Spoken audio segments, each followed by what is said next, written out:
नमो अरहन्ताणं नमो सिद्धाणं नमो आयर्याणं नमो वज्रायणं नमो लोये सव्वसाहुणं पंच परमेष्टि ने नमस्कार होजो, श्रुत ज्ञान ने नमस्कार होजो। अरहन्तो भगवन्त इंद्र महिता सिद्धास्त सिद्धि स्थिता आचार्यो जिन शासनो नति करा पूज्या उपाध्यायका श्री सिद्धांत सुपाठका मुनिवरा रत्नत्रयाराधका पंचेते परमेष्टिनं प्रतिदिनं कुर्वन्तु नो मङ्गलम्। वीरा सर्वसुरासुरेन्द्रमहितो वीरं बुद्ध्या संस्कृता वीरेणाभितः स्वकर्मनिचयो वीराय नित्यं नमः। वीरातीर्थमिदं प्रवृत्तमतुलं वीरस्य घोरं तपो वीरे श्रीद्युतिकीर्तिकान्तिनिचयो हे वीरभद्रं दिशं। मङ्गलं भगवान् वीरो मङ्गलं गौतम प्रभु मङ्गलं सुधर्मजम्बू जैनधर्मोऽस्तु मङ्गलम्। सर्वमङ्गलमाङ्गल्यं सर्वकल्याणकारणं प्रधानं सर्वधर्माणं जयनं जयति शासनम्। जय जिनेन्द्र। लॉकडाउननी आपणी आ स्वाध्यायमां सम्यक दर्शनना स्वरूपने समजीने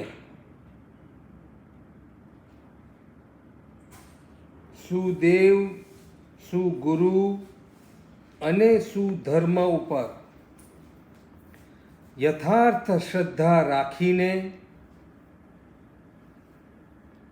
जीवनना लक्ष्यनी विशुद्धि करवी, मनुष्य भवने सफल करवानो मार्ग प्रशस्त करवो, तेवा लक्ष्यथी આપણે જીનવાણીનું શ્રવણ કરી રહ્યા છીએ। જીનવાણી ધર્મ એટલે શું છે, ધર્મનો સ્વરૂપ શું, તે આપણે ધર્મ ધ્યાનના ઉવાઈ સૂત્રના મૂળ પાઠના માધ્યમથી વિસ્તારથી સમજવાનો પ્રયત્ન કર્યો। ખરેખર ધર્મ ધ્યાન જીવનને સફળ બનાવવાવાળું છે। આ ધર્મ ધ્યાનના સ્વરૂપને સમજીને જે ભાગ્યશાળી આત્મા ચારે ચાર ધર્મ ધ્યાનના પાયા ઉપર સુંદર ચિંતન કરશે, મનન કરશે અને એને અનુરૂપ પોતાનું જીવન બનાવવાનો પ્રયત્ન કરશે, તે અહીંયા જ પરમ શાંતિનો અનુભવ કરશે અને આગળ પણ શાશ્વત સુખોને પ્રાપ્ત કરશે। આવી સુંદર જીણવાણીના સ્વરૂપને સમજીને જીવનનું લક્ષ્ય પોતાના આત્માનું દમન કરવું, પોતાના વિષય અને કષાયરૂપી વૃત્તિઓનું દમન કરવું, આરંભ પરિગ્રહથી વિરમીને હવે આત્માને કર્મથી કેવી રીતે હળવો બનાવવો, આવું લક્ષ્ય જો જીવનનું બને તો ખરેખર મનુષ્ય ભવ સાચી દિશામાં આગળ વધે. આ મનુષ્યનો ભવ ખૂબ અનંતકાળ બાદ પ્રાપ્ત થયેલો છે. આ મનુષ્યના ભવને કેવી રીતે સફળ બનાવવો, આનો માર્ગ આગમકારોએ ખૂબ જ સુંદર રીતે આપણને સમજાવ્યું છે. મનુષ્ય ભવને સફળ કરવા માટે સમ્યક દર્શનના મહત્વને તો આપણે સમજી ગયા. જેટલી પણ સાધના છે તે બધી જ સાધના જો સમ્યક દર્શન નથી તો એનું કિંમત શૂન્ય જેવી છે. 1 શૂન્ય લખો, 3 શૂન્ય લખો, 5 શૂન્ય લખો કે 10 શૂન્ય લખો, બધાની કિંમત શૂન્ય જ રહેલી છે. તે જ રીતે મોક્ષમાં જવાના લક્ષ્ય સિવાયની કર્મરહિત બનવું છે, આવા ભાવ હજી જ્યાં સુધી આવ્યા નથી, નવતત્વના જાણપણા વગરનું જેટલી ક્રિયાઓ છે તે બધી શૂન્ય સમાન છે. અને જો સાચું લક્ષ્ય એકવાર સાધવામાં આવી જાય, બરાબર ભગવાનની આજ્ઞા પર શ્રદ્ધા થઈ જાય, તો બધી જ ક્રિયાઓ જેમ 10 શૂન્ય લખાણા છે તો 10 શૂન્યની કિંમત કંઈ નથી, પરંતુ 10 શૂન્ય લખાઈને એની આગળ એકડો લાગી જાય, હવે એની કિંમત કેટલી થઈ જાય, આનો વિચાર કરવાનો છે. આ સમ્યક દર્શન તે આપણા બધા જ કાર્યોને, આપણી બધી જ સાધના જે શૂન્ય સમાન હતી એની આગળ એકડો લગાડી દે છે. આવા સમ્યક દર્શનના સ્વરૂપને આપણે યથાર્થ રીતે સમજવાનો પ્રયત્ન કર્યો. હજી પણ આવતું આખું અઠવાડિયું આપણી સ્વાધ્યાયનું ચાલુ છે. જેટલા ભાગ્યશાળી આત્માઓને સમ્યક દર્શનના પ્રત્યાખ્યાન લેવાનું મન થાય, 12 વ્રત આદિના પ્રત્યાખ્યાન લેવાનું મન થાય, તેઓ હજી એકવાર ખૂબ સંશોધન કરે, ખૂબ વિચાર કરે અને મનમક્કમ કરીને તે માર્ગમાં આગળ વધવાનો, સાચી શ્રદ્ધાને જીવનમાં આધારભૂત બનાવવાનો પોતે સંકલ્પ કરે અને નિર્ણય કરે. આ સમ્યક દર્શનને વિશુદ્ધ બનાવવા માટે કષાયોને પાતળા પાડવા અત્યંત આવશ્યક છે. સમ્યક દર્શન ક્યારે ટકે છે? જ્યારે જીવનમાંથી અનંતાનુબંધીના કષાયો પાતળા પડે, અનંતાનુબંધીની કક્ષાના કષાયો જ્યારે જાય, ત્યારે જ સમ્યક દર્શન જીવનમાં ટકે છે. આવા સમ્યક દર્શનના સ્વરૂપને સમજીને કયો સાધક હવે ફરીથી મિથ્યાત્વના અંધકારમાં જવાનું મન કરશે? સમ્યક દર્શન રૂપી સુંદર સૂર્યોદય આપણા જીવનમાં થયો હોય, હવે આત્માના, કર્મના અને મોક્ષના સ્વરૂપને જાણ્યા બાદ કોને અંધકારમાં જવાનું અને અજ્ઞાનમાં જવાનું મન થાય? સવાલ એ છે કે આ સમ્યક દર્શનને ટકાવવું કેવી રીતે? થોડીક વાર સાંભળીએ ત્યારે આપણને એના પર શ્રદ્ધા થઈ જાય. એકવાર તો ભગવાનની વાણી સાચી લાગવા પણ માંડે, પરંતુ જેમ જેમ પાછા સંસારના કાર્યોમાં લાગતા જઈએ છીએ, રોજની દૈનિક પ્રવૃત્તિઓ વધતી જાય છે.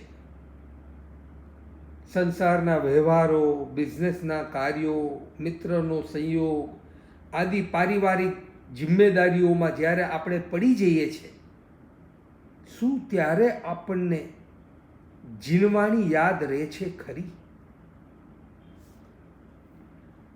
ડગલે ને પગલે જીણવાની યાદ રહે તો સમજવું કે હવે હું કંઈક ધર્મના સ્વરૂપને જાણ્યું છે. સમ્યક દર્શનને મજબૂત કરવા માટે સૌથી પહેલી આવશ્યકતા છે જીવનમાં કશાયો શાંત પડે. હજી આપણા જીવનમાં કેટલો ક્રોધ, કેટલું માન, કેટલી માયા અને કેટલો લોભ છે, આનું એનાલિસિસ આપણે કેટલી વાર કરીએ છીએ? પ્રાય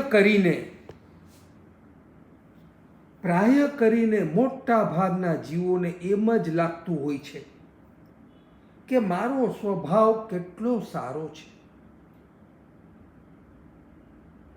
હું જે કાંઈ પણ ખરાબ પરિણામ કરું છું એમાં મારો વાંક તો હોતો જ નથી, કોક બીજાને લીધે મને ખરાબ ભાવ આવી જાય છે. આપણા માટે આપણો આવો અભિપ્રાય ખરો કે નહીં? વિચાર કરો. ક્રોધ આવે છે તો કે હા, કોક વાર આવી જાય છે. એનું કારણ તો કે બીજાઓનું વર્તન. અભિમાન આવે છે તો કે હા, કોક વાર આવી જાય છે. એનું કારણ તો કે બીજાઓ મારું માન બરાબર નથી રાખતા માટે. માયા થઈ જાય છે, હા, કોક વાર થઈ જાય છે. એનું કારણ કંઈક પ્રાપ્ત કરવું હોય તો કોક વાર માયા કપટ કરવું પડે છે. લોભ આવે છે તો કે આમ તો નથી કરતા કોઈ દિવસ, પણ કોક વાર થઈ જાય છે. એનું કારણ તો કે જૈનમાં ત્યારથી એક જ સિદ્ધાંત અપનાવ્યો છે, સારું ઈ માર. આ જે સિદ્ધાંત જૈનમાં ત્યારથી જે અપનાવ્યો છે એના કારણે મારી લોભની વૃત્તિ વધતી જ જાય છે. જ્યારે જેટલું પ્રાપ્ત થયું હંમેશા ઓછું જ લાગ્યું છે, અપર્યાપ્ત જ લાગ્યું છે, અને અધિક પ્રાપ્ત કરવાની તમન્ના ઓછી થતી જ નથી. આવું આપણું જીવન, અને આવા આપણા જીવનને પાછા આપણે કેવું માનીએ તો કે મારા જેવું સર્વગુણ સંપન્ન તો કોઈ નથી.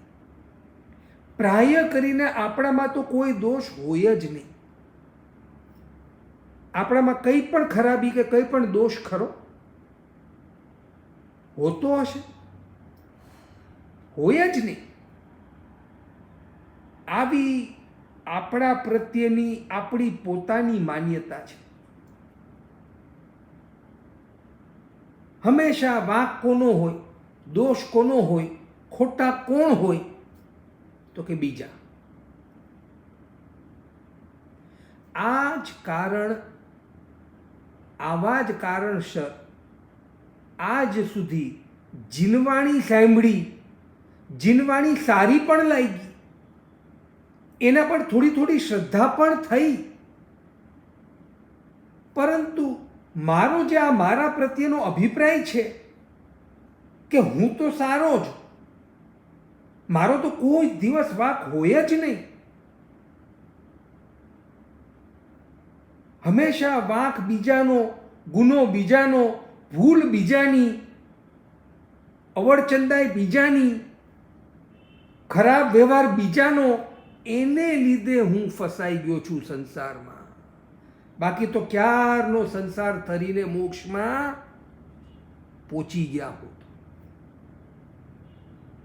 આપણો મોક્ષ કોણે અટકાવ્યો છે? તો કે આ એવા બધા મને ભટકાય છે ને ચારે બાજુ, કે મારે નો કરવો હોય કશાય તો એ કોક વાર થઈ જાય છે, અને માટે જ મારો મોક્ષ થતો નથી. માટે જો મને મોક્ષમાં મોકલવો હોય તો મારી આજુબાજુવાળા બધાને પહેલાં જલ્દી મોક્ષમાં મોકલો, એ બધાને અકશાય બનાવી દો, એ બધાને કેવડી બનાવી દો, અને એ બધા મને સાચવે, તો પછી ધીમે ધીમે હું પણ મોક્ષમાં જવાની તૈયારી કરવા માંડી. આવું કોઈ દિવસ બનવાનું છે? ન ભૂતો ન ભવિષ્યતિ. પરંતુ આપણે આવી જ કંઈક રાહ જોઈને બેઠા છે. જીનવાણી કેવી? બહુ સારી. આપણા ભગવાન કેવા? હા, સર્વજ્ઞ, સર્વદર્શી, વિતરાગી. હવે એટલું જ્ઞાન તો થઈ જ ગયું. 3 મહિનાથી જીનવાણી સાંભળીએ છે. શું આટલું ખબર ન હોય એમને? બધું સારું, અને હું તો સર્વોત્તમ. બસ મારી આજુબાજુનું વાતાવરણ એવું છે ને કે મારી આજુબાજુનું વાતાવરણ મારું મોક્ષ અટકાવીને બેઠું છે. માટે હે ભગવાન, એવું મારું આજુબાજુનું વાતાવરણ કરી દો કે હવે મારો મોક્ષ જલ્દી મને મળે. મારે તો સુધરવાની જરૂરત જ નથી, પણ આજુબાજુવાળા બધા જો જલ્દી સુધરી જાય તો મારો મોક્ષ થાય. મોટામાં મોટો આપણો આ પ્રોબ્લેમ રહેલો છે. આ કશાય જીવનમાં ઘટતા કેમ નથી? ચાલો, ગૌતમ સ્વામીએ પન્નવણા સૂત્રના 14મા પદમાં ગૌતમ સ્વામીએ ભગવાન મહાવીર સ્વામીને પૂછ્યું, હે ભગવાન, કશાય કેટલા પ્રકારે છે? કોણે પૂછ્યો આ પ્રશ્ન? આપણાથી પણ વધારે સર્વગુણ સંપન્ન. કારણ કે પ્રાય આપણા માટેનો અભિપ્રાય શું છે? આપણા માટેનો અભિપ્રાય એ જ છે કે મારા જેવો સર્વગુણ સંપન્ન હજી મને આજ સુધી કોઈ મળ્યું નથી. ભલે આપણા માટેનો આવો અભિપ્રાય હોય, છતાં ગૌતમ સ્વામી તો આપણાથી વધારે સર્વગુણ સંપન્ન હતા કે નહીં? ગણધર ભગવંત, 4 જ્ઞાનના ધણી, સર્વ અક્ષર સન્નિપાત, અનેક લબ્ધિધારી એવા ગૌતમ સ્વામી તો આપણાથી વધારે ગુણવાન હતા કે નહીં? તો કે હા, એ તો હતા. એવા ગૌતમ સ્વામીએ પન્નવણા સૂત્રમાં આ પ્રશ્ન પૂછ્યો કે હે ભગવાન, કશાય કેટલા પ્રકારે થાય? કારણ કે ભલે સર્વ અક્ષર સન્નિપાત હતા, છતાં ગૌતમ સ્વામીને હજી કેવળ જ્ઞાન નહોતું થયું. એટલે કે એમનામાં પણ હજી સંજ્વલનના પાતળા કશાય હજી એમના જીવનમાં રહી ગયા હતા. કહેવાય છે કે ભગવાન પ્રત્યેનો એમને એટલો સૂક્ષ્મ રાગ હતો કે તે રાગને લીધે હજી એમને કેવળ જ્ઞાન નહોતું થયું. ભગવાનના પ્રથમ શિષ્ય એવા ગૌતમ ગણધર અને એમના અનેક શિષ્યોને કેવળ જ્ઞાન થઈ ગયેલું. ભગવાનના 11 ગણધરમાંથી બીજા 9 ગણધરોને કેવળ જ્ઞાન થઈ ગયેલું. ખુદ ગૌતમ સ્વામી પાસે દીક્ષા લેનાર અનેક સાધકોને કેવળ જ્ઞાન થઈ ગયેલું, પરંતુ હજી ગૌતમ સ્વામીને નહોતું થયું. અને ગ્રંથકાર એનું કારણ કહે છે કે એમને ભગવાન પ્રત્યેનો સૂક્ષ્મ રાગ હતો. એમને એમના ગુરુ એટલો બધો આદર હતો એમને એમના ગુરુ માટે કે તે આદર થોડાક રાગમાં પરિવર્તિત થઈ ગયેલો, અને માટે એમને કેવળ જ્ઞાન નહોતું થયું એવું ગ્રંથકારો કહે છે. માટે ગૌતમ સ્વામીએ પ્રશ્ન પૂછ્યો કે હે ભગવાન, આ કષાય કેટલા પ્રકારે છે? હું કેમ હજી અકષાય બન્યો નથી? આ કષાયના સ્વરૂપને મને હજી થોડું વિસ્તારથી સમજાવો. આવા 4 જ્ઞાનના ધણી એવા ગૌતમ સ્વામીને પણ કષાયના સ્વરૂપને સમજવાની ભાવના જાગી, તો મને લાગે છે આપણે પણ થોડોક આ કષાયના સ્વરૂપને સમજવાનો પ્રયત્ન કરી લઈએ. કારણ કે આપણા રોજિંદા જીવનમાં આપણને સૌથી વધારે હેરાન જો કોઈ કરતું હોય તો તે આ 4 કષાય છે. ઘડીકમાં ક્રોધ, ઘડીકમાં માન, ઘડીકમાં માયા, અને જો આ 3માંથી વિરમીએ તો લોભ તો તૈયાર જ ઊભો છે. માટે આ કષાયના સ્વરૂપને સમજીએ. ભગવાને કહ્યું કષાય 16 પ્રકારે કહેલ છે, તે 16 પ્રકાર બતાવે છે. હે ભગવાન, એક બાજુ તો આપણે કષાયના 16 ભેદ જાણી લીધા બીજી રીતે, અનંતાનુબંધી, ક્રોધ, માન, માયા, લોભ, જે ઘાત કરે સમ્યક્ત્વનો, અપ્રત્યાખ્યાની ક્રોધ, માન, માયા, લોભ, જે ઘાત કરે શ્રાવકપણાનો, પ્રત્યાખ્યાના વર્ણીય ક્રોધ, માન, માયા, લોભ, જે ઘાત કરે સાધુપણાનો, અને સંજ્વલનનો ક્રોધ, માન, માયા, લોભ, જે ઘાત કરે છે વીતરાગતા.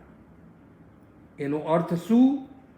કે અનંતાનુબંધી કષાય હોય જ્યાં સુધી જીવનમાં, એટલે કે તીવ્ર કષાય, જાવ જીવ સુધીનું વેરભાવ, જાવ જીવ સુધીની તીવ્ર કષાયતા, તો તેને સંકિત થાય જ નહીં.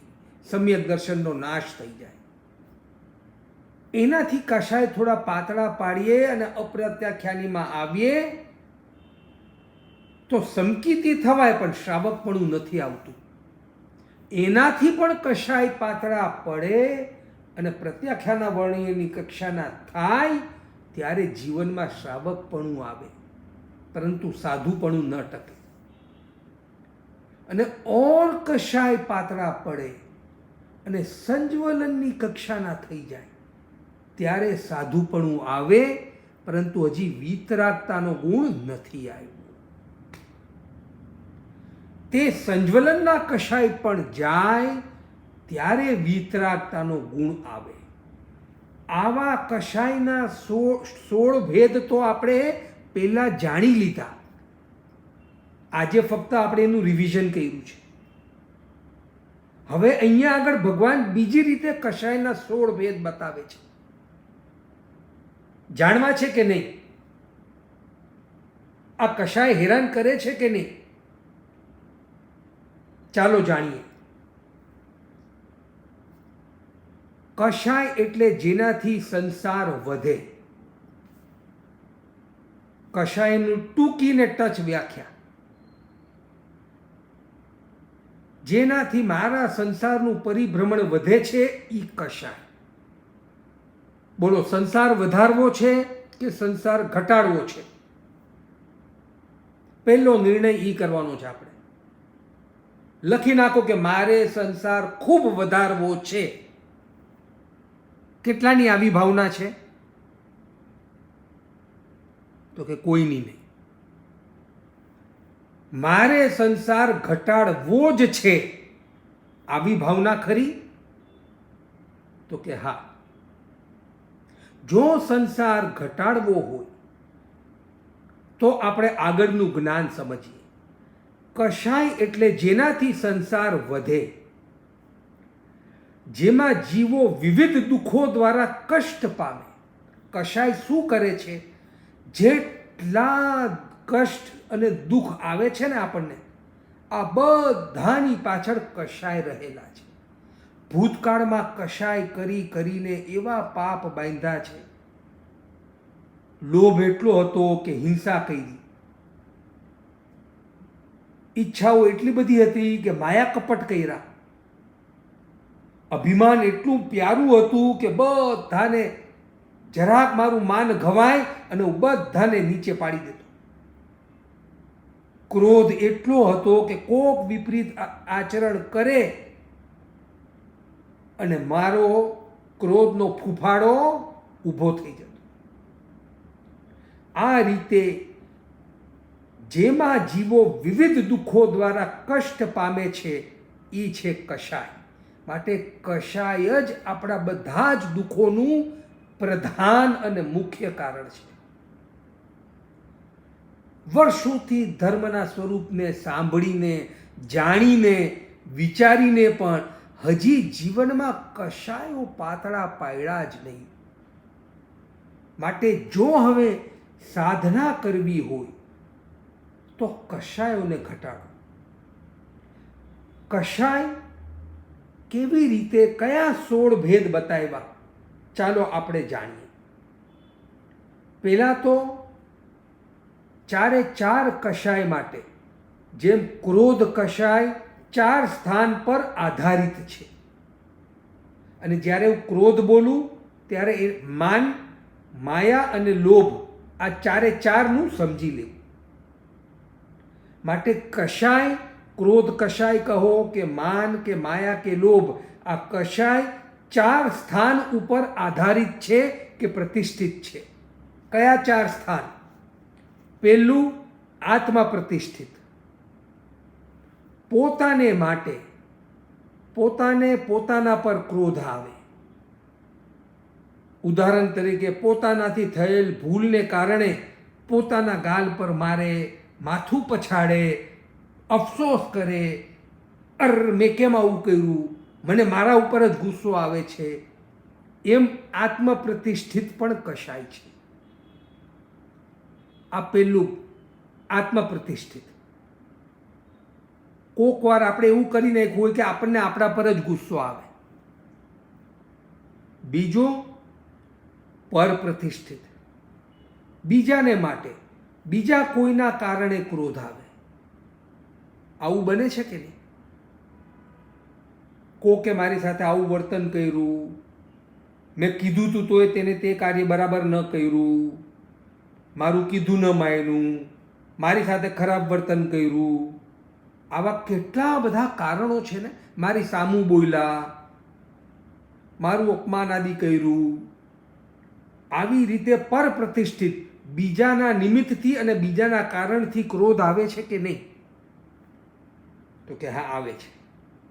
માટે બીજાના કારણથી પણ ક્રોધ આવે. કોઈ પરિવારજન, કોઈ મિત્ર વર્ગ, કોઈ સગાવાલું, કોઈ બિઝનેસમાં કોઈક એવું કરી નાખ્યું, કોઈ ગમે તે કારણસર પરપ્રતિષ્ઠિત. કોઈક બીજાની કંઈક પ્રવૃત્તિ એવી કરી, મારી સાથે કંઈક એવો વ્યવહાર કર્યો એટલે મને ક્રોધ આવે. આ બીજું કારણ થયું. માટે પહેલું કારણ આત્મપ્રતિષ્ઠિત, બીજું કારણ પરપ્રતિષ્ઠિત, ત્રીજું કારણ તદુભય પ્રતિષ્ઠિત. બંનેનું માટે જે ક્રોધ સ્વયં અને બીજા બંને પર થાય. પોતાના પર પણ ગુસ્સો આવે અને બીજા ઉપર પણ ગુસ્સો આવે. મેં ક્યાં આને વતાવ્યો, મેં ક્યાં આને બોલાવ્યો, એટલે મારા પર બી મને ગુસ્સો આવ્યો અને ઓલા ઉપર બી મને ગુસ્સો આવ્યો. આને તો બોલાવા જેવા જ નથી, મેં ક્યાં આની સાથે આવો વ્યવહાર કર્યો, અથવા તો મેં ક્યાં આની સાથે આ બધી વાતો કરી, હું જ એવો છું અને એ તો સાવ નકામો છે. આને કહેવાય તદુભય પ્રતિષ્ઠિત. પોતાના અને બીજા પર, બે ઉપર ક્રોધ આવે. અને ચોથું અપ્રતિષ્ઠિત. વિના કારણે માત્ર મોહનીય કર્મના ઉદયથી ક્રોધ આવે. તે મોહનીય કર્મોનો ઉદય થયો અને ક્રોધ આવ્યો. ટીવી જોતા જોતા સમાચાર સાંભળ્યા, ઓલાએ આવું કરી નાખ્યું, આણે આવું કરી નાખ્યું, અરર ઓલો તો કેટલો ખરાબ છે, ઓલા ઉપર ગુસ્સો આવે ને, ઓલા પોલિટિશિયન પર ગુસ્સો આવે ને, ઓલા વ્યક્તિ પર ગુસ્સો આવે ને કોઈ કારણ આપણે કંઈ લેવા દેવા ખરું, આપણે કંઈ પ્રયોજન ખરું, છતાં ગુસ્સો આવે. આ મિનિસ્ટરે આમ નહોતું કરવું જોતું, આણે આમ કરવું જોતું હતું, આ પોલિસી જરાય સારી નથી, ઓલું આમ હોવું જોઈએ, આ તેમ હોવું જોઈએ. અપ્રતિષ્ઠિત વિના કારણે માત્ર મોહનીય કર્મના ઉદયથી ક્રોધ આવ્યા જ કરે. એ જ્યાં જ્યાં જે જુએ એમાં એને ગુસ્સો આવે, ક્રોધ આવે. આપણે ગાડીમાં જતા હોય, બાજુમાંથી કોઈ ફાસ્ટ જાય તો એ ક્રોધ આવે, હાય હાય કેવું ચલાવે છે, કોઈ કારણ આવ્યું. માટે વિના કારણે પણ મોહનીય કર્મથી ક્રોધ આવી જતો હોય છે. આ 4 કશાય કરવાના 4 સ્થાન છે. હવે શાંતિથી એનાલિસિસ કરવું કે આપણા જીવનમાં આમાંથી કેટલા સ્થાનો છે. કોક વાર આત્મ પ્રતિષ્ઠિત થઈ જાય, કોક વાર પર પ્રતિષ્ઠિત થઈ જાય, કોક વાર તદુભય પ્રતિષ્ઠિત, અને કોક વાર તો અપ્રતિષ્ઠિત વિના કારણે જ ક્રોધ આવ્યા જ કરે. જે રીતે ક્રોધનું કીધું તે જ રીતે માન, તે જ રીતે માયા અને તે જ રીતે લોભ સમજવું. માટે આ 4 કશાયના આધાર કયા. આગળ વધીએ. ક્રોધ ઉત્પત્તિના પણ 4 કારણ: ખેત, વથુ, શરીર અને ઉપધિ. ખેત એટલે ક્ષેત્ર, તે ખેતર વગેરે ખુલ્લી જમીન માટે ઝઘડા આદિ થાય છે કે નહીં? આ લેન્ડ મારી છે ને, આ પ્રોપર્ટી મારી છે ને, આટલા મને ઓછું મળ્યું ને, આને વધારે મળ્યું ને, મારા લેન્ડમાં કોઈ કબજો કરી લીધો છે, મારા લેન્ડમાં આમ થઈ ગયું છે. ભાઈઓ ભાઈઓમાં ઝઘડા, વર્ષોથી પાર્ટનર હતા, હવે ઝઘડા, એને મારી લેન્ડ પચાવી લીધી, ઓલો કે આને મારી લેન્ડ પચાવી દીધી. આમ ક્ષેત્ર એટલે કે ખેતર વગેરે ખુલ્લી જમીન માટે ક્રોધ એટલે કે કશાય કરવામાં આવે છે. સેકન્ડ, વથુ, ઢાકી જમીન એટલે કે મકાન વગેરે માથે. આ ફ્લેટ મારો ને, આ મકાન મારું, ઓલું પ્રોપર્ટી મારીને, આ પ્રોપર્ટી મારીને. મકાન એટલે કે પ્રોપર્ટી માટે ઝઘડા અને કશાય. આ બીજું કારણ આવ્યું. કારણ કે કશાયના કારણ આગમકારોએ જોયા કે આ પ્રોપર્ટી, મકાન આદિ મોટું ઝઘડાનું મૂળ થતું હોય છે. ત્રીજું, શરીર. શરીરને કારણે પણ કશાય કરવા પડે છે.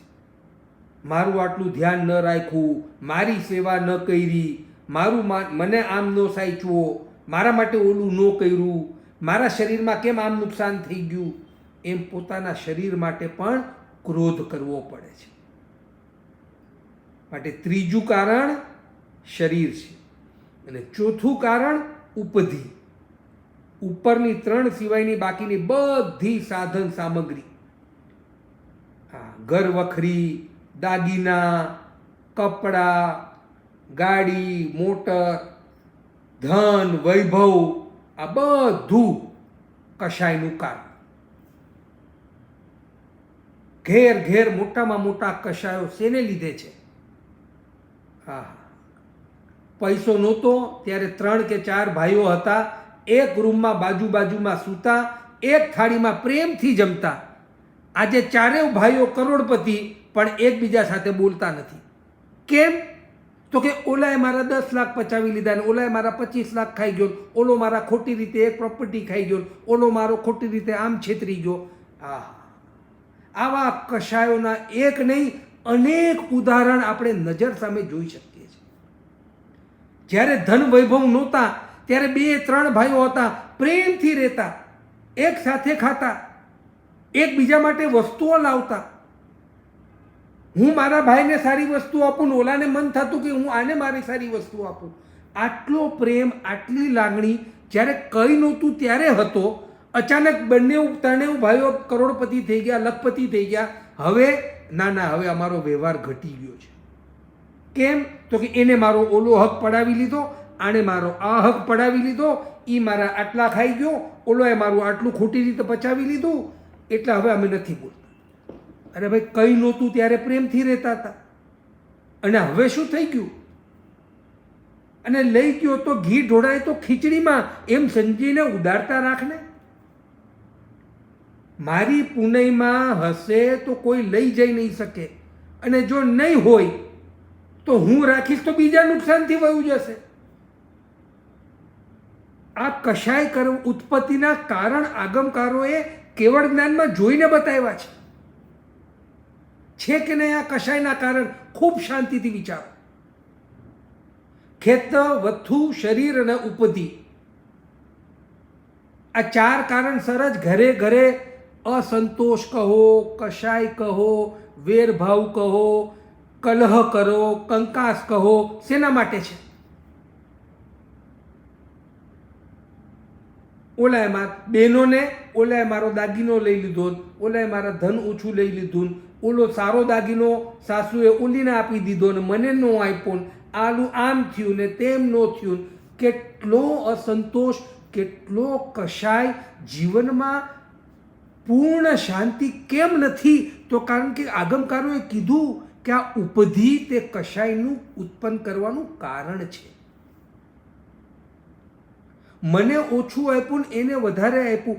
અરે તમે લીધેલા દાગીના 15 વર્ષથી કબાટમાં મૂકી રાખ્યું છે, એક વાર પહેર્યું નથી, પણ એક વીંટી મને ઓછી મળી હતી, એ ઓલીને વધારે મળી, એનો મને કશાય છે, એનો મને ખેદ છે, એનું મને મનદુખ છે, માટે અમારા અબોલા છે કે નહીં? આ કશાયનું કારણ. આ કશાયને લીધે મારી પાસે જેટલું છે ને એ પણ હું શાંતિથી ભોગવી શકતો નથી. આ કશાયના કારણને સમજો. આગમકારો આટલી ઝીણવટથી શા માટે કશાયના સ્વરૂપને બતાડે છે? મારા જીવનમાં ધર્મનું જાણપણું, 9 તત્વનું જાણપણું, 6 દ્રવ્યનું જાણપણું, 8 કર્મની 148 પ્રકૃતિને પણ હું જાણું છું. કર્મ કેવી રીતે બંધાય એ પણ જાણું, એના ઉદયમાં શું થાય એ પણ જાણું, અને મોક્ષના સ્વરૂપને પણ જાણું છું. પણ છતાં મારા જીવનમાં શાંતિ નથી. શા માટે શાંતિ નથી? એનું મોટામાં મોટું કારણ આ કશાયની ઉત્પત્તિના 4 કારણ બતાવી દીધા. ખેત, વથુ, શરીર ને ઉપધિ. ભાઈઓ ભાઈઓમાં અબોલા, ભાઈઓ ભાઈઓમાં મંદુક, એને મારું વધારે લઈ લીધું, કાં તો મને ઓછું મળ્યું એ વધારે પડાવી ગયો. ઉપધિ કશાયનું કારણ. શરીર કશાયનું કારણ. ઢાકેલી જમીન, મકાન આદિ કશાયનું કારણ. અરે મારી જગ્યા થોડીક ઓછી હોય, ભાઈની જગ્યા થોડીક મોટી હોય ને તોય મનમાં અદુખ, મનમાં અભિમાન ઘવાઈ જાય, અને કાં તો મનમાં ખેદનો અનુભવ થયા જ કરે. મને જ મારા ઘરમાં જ શાંતિથી રહેવું નથી ગમતું. કેમ? તો કે મારા કરતાં મારા ભાઈનું ઘર થોડુંક મોટું છે, એનું સુખ મારાથી જોયું નથી જતું. આ ઈર્ષા એટલે કે ક્રોધ, ક્યાંક માન, ક્યાંક માયા અને ક્યાંક લોભ, આ 4 કશાય ઉત્પત્તિનું આ કારણ રહેલું છે. ખૂબ ગંભીરતાથી આ કારણો પર વિચાર કરવો.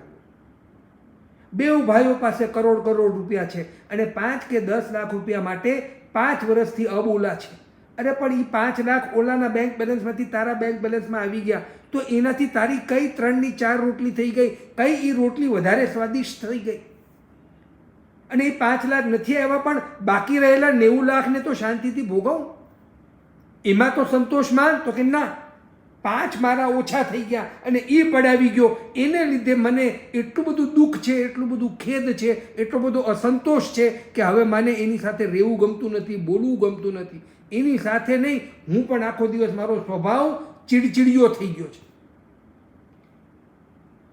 આ કશાયના કારણોને સમજવાનું છે, અને સમજીને હવે આપણા જીવનમાં પરિવર્તન લાવવાનું છે. ભગવાન, તમારી વાત સાવ સાચી. આ ખેત, વથુ, શરીર અને ઉપધિ, આ જ મારા ક્રોધ, માન, માયા અને લોભને ઉત્પન્ન કરવા વાળું રહેલું છે. જેટલી ઉપધિ જોઈએ છે સંસારમાં, સારી ઘડિયાળ મને જોઈએ છે, સારો દાગીનો મને જોઈએ છે, સારા કપડાં મને જોઈએ છે, સારી ગાડી મને જોઈએ છે, સારું ખાવાનું પીવાનું હરવાનું ફરવાનું મને જોઈએ છે. આ છે લોભ. અને આની ઈચ્છા, આની લાલસા, આની ઘેલછા મને અનંતાનુબંધી સુધીના કશાય કરાવે છે.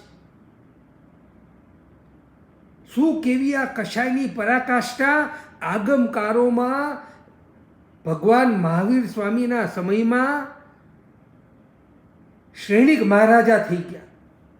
અને તે શ્રેણિક મહારાજા એના રાજ્યમાં એટલું બધું, શ્રેણિક મહારાજા સાચા ધર્મી હતા.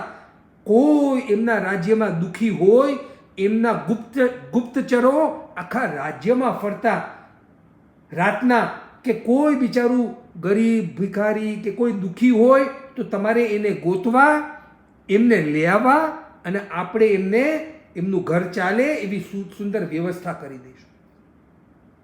તે ગુપ્તચરને જોતા જોતા રાતના એક ગુપ્તચરે જોયું કે ખૂબ પોષ મહિનાની જબરજસ્ત ઠંડી હતી. પોષ મહિનો એટલે ઘણા જણને ખબર નહીં હોય, યંગસ્ટર્સને, ડિસેમ્બર, જાન્યુઆરી, ફેબ્રુઆરી, વિન્ટર સિઝન. ગુજરાતીમાં એને પોષ મહિનો કહેવાય, ઇંગ્લિશમાં કોક વાર ડિસેમ્બર હોય, કોક વાર જાન્યુઆરી હોય. એવી ભયંકર ઠંડીમાં ઠંડા પાણી, નદીના ઠંડા પાણીમાં લાકડા વહેતા હોય ને, તે એક માણસ બિચારો એક ખાલી પોતડી પહેરીને ઠંડીમાં ધ્રુજતો તે ઠંડા પાણીમાં અંદર જાય અને લાકડા ભેગા કરે અને પાછો બહાર લઈ આવે. પાછો એ ઠંડા પાણીમાં જાય, ધ્રુજી ઉઠે, છતાં લાકડા ભેગા કરીને બહાર લઈ આવે. ઓલા ગુપ્તચરને થયું, અરે આ બિચારો આટલો ગરીબ, આવી ઠંડીમાં આવા ઠંડા પાણીમાં જઈને બિચારાએ લાકડા ભેગા કરવા પડે છે. ઓહો, જઈને તેઓ એને લઈ ગયા રાજા રાજ દરબારમાં લઈ ગયા કે આ રાતના બિચારો ઠંડીમાં. રાજાએ પૂછ્યું, ભાઈ તારી શું આવશ્યકતા છે કે તારે ઠંડીમાં આ લાકડા ભેગા કરવા પડે છે? તો કે મારી પાસે બળદની જોડી છે, એક બળદ તો છે બરાબર, પણ બીજું બળદ હજી પૂરું નથી બરાબર. શ્રેણિક મહારાજાને થયું કે આને લઈ જાઓ આપણી બળદશાળામાં, હજારો બળદ છે આપણી પાસે, એમાંથી એને જે ગમે એક બળદ આપી દેજો. એના મંત્રીઓ લઈ જાય છે ને, કેટલા બધા બળદ દેખાડ્યા, ઓલા એકે પસંદ ન કર્યો. પાછા આવ્યા 4 કલાક પછી. રાજા કે થઈ ગયું તારું કામ? તો કે મંત્રીઓ કે અરે એને એકે બળદ પસંદ નથી આવતો. એ કે મારા બળદ જેવું તમારી પાસે એકેય નથી, હું કેવી રીતે પસંદ કરું? તો કે અરે ભાઈ એવું કેવું તારું બળદ છે કે મારી પાસે, મારા આટલા હજારો બળદમાંથી તારા જેવું એકેય બળદ નથી મારી પાસે? તો કે ચાલો બતાડું. ચાલો બતાડું કહીને એને લઈ ગયા. રાજા પોતે ગયા, એનું ઝૂંપડા જેવું, એની અંદર ભોંયરું, ભોંયરાની નીચે આમ કપડું કાઢે છે તો રત્ન જડિત એક આખું બળદ અને બીજું આખું બળદ, ફક્ત એના શિંગડા બાકી હતા. આ મહાપુરુષનું નામ ઘણાઓને ખબર પડી ગઈ હશે, મમ્મણ શેઠ. રત્ન જડિત એક બળદ અને બીજું બળદ લગભગ પૂરું થવાની તૈયારીમાં, પરંતુ ફક્ત એના 2 શિંગડા રત્ન જડિત નહોતા થયા. એને રત્ન જડિત કરવા માટે પોતે ખાય શું? તો કે તેલને ચોળા, જેથી કરીને ખર્ચો વધારે ન થઈ જાય. તેલને ચોળા ખાય અને આવી ઠંડીમાં લાકડા ભેગા કરે, જેથી કરીને તે પૈસા વેચીને પાછા રત્નો ભેગા કરીને એનું બીજું રત્ન પણ પૂરું કરે. એવા મમ્મણ શેઠ. આ લોભ, આનું નામ છે. લોભનો થોભ હોતો નથી. શ્રેણિક મહારાજા જોઈને ચકિત થઈ ગયા. મારા આખા ભંડારમાં આના 2 બળદની હું કિંમત ચૂકવી શકું એટલું ધન નહીં હોય. અને છતાં આ મમ્મણ અડધી રાતે ઠંડીમાં જઈને, ઠંડા પાણીમાં જઈને, આમ લાકડા ભેગા કરીને ચોળા અને તેલ ખાઈને પોતાના જીવનનો ગુજારો કરી રહ્યો છે. આપણને એમ લાગે કે આવો એ તો મમ્મણ એવો હતો, આપણે થોડી એવા છે. પરંતુ આગમકારોએ શા માટે આ ઉદાહરણ આપ્યું? આ લોભ તે કશાય, લોભ ઉત્પત્તિનું કારણ આ રહેલું છે. મારી ઉપધિઓ વધતી જાય, બસ એવી ઈચ્છા અંતરમાં જે છે આ જ કશાયનું કારણ છે. આ કશાયના કારણને આપણે સમજવાનું છે.